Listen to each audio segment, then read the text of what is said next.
Sharon Lechter is the co-author of 15 internationally best-selling Rich Dad, Poor Dad books. Her most recent work, How Money Works for Women, is out now. She joins us today with 5 financial basics that we all need to know, especially at a moment when the country is teetering on a recession.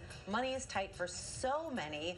Welcome. We're so glad you're here. Thank you so much. I'm delighted to be with you. Well, we're talking, and actually your first tip is that talking about money is essential. I feel like a lot of us were raised to think that it's rude to talk about. We have scarcity mindsets because we don't talk about it.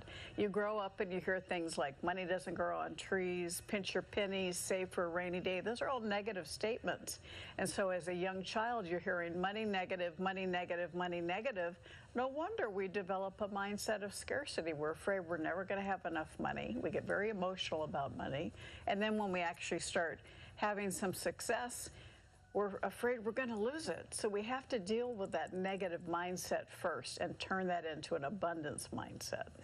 Well, there's also knowing where you are financially. And I think for a lot of us, bills are auto-debited. There's a lack of clarity. Maybe we kind of don't want to know.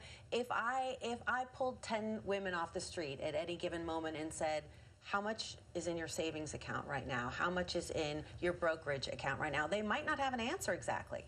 Well, about 15 years ago, when I wrote my first woman-only book, Think and Grow Rich for Women, I had a birthday party somebody threw for me, and there were 12 of my closest friends. And I was doing a little research, and I said, how many of you sign your tax returns without knowing what's in them? All but one raise their hand. The one that does know was a single woman owning her own business.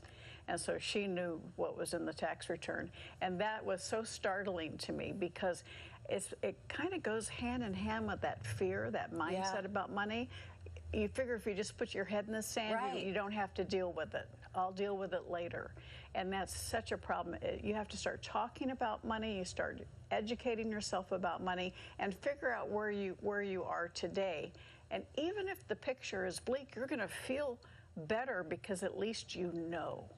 Part of it is taking control, and you can't control it if you don't know where you are. If you want to get from point A to point B, you have to know the exact coordinates of point A.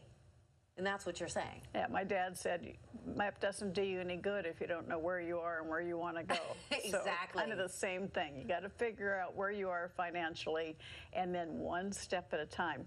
You know, I tell people it's not what you do for your paycheck that determines your financial future. It's what you do with your paycheck that determines your financial future. And all of us are where we are today because of the choices we made before today. And if we want something different, something better, you start making different choices. I know before the show we were talking about the decision to be in control of your finances is so important. And when you have a partner, you have to have that money talk to be able to make a determination to move together into the future.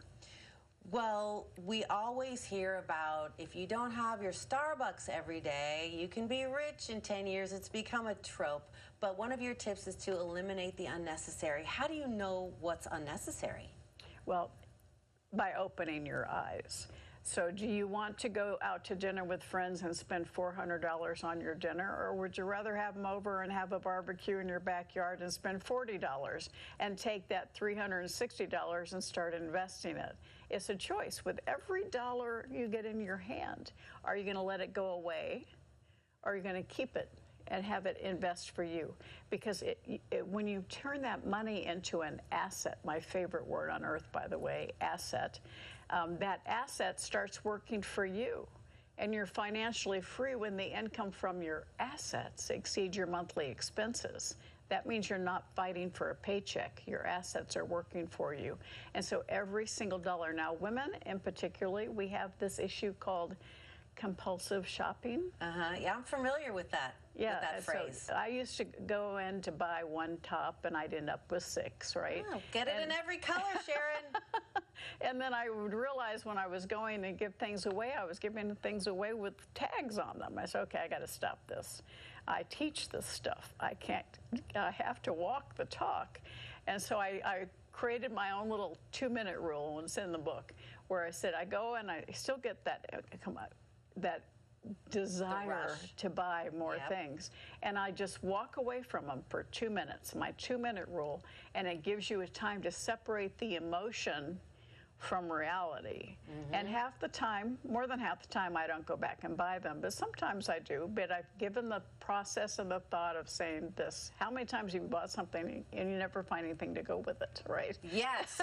What are you wearing it with? Okay, I'm so sad that we can't talk for longer.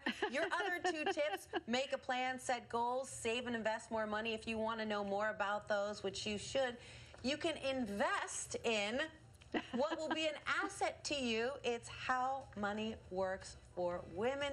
It's available now wherever you find books. I learned so much. And if you go to my website, SharonLechter.com, I'll autograph it for you. So how about that? Now it's really an asset. Thank you so much. Thank you. What a delight.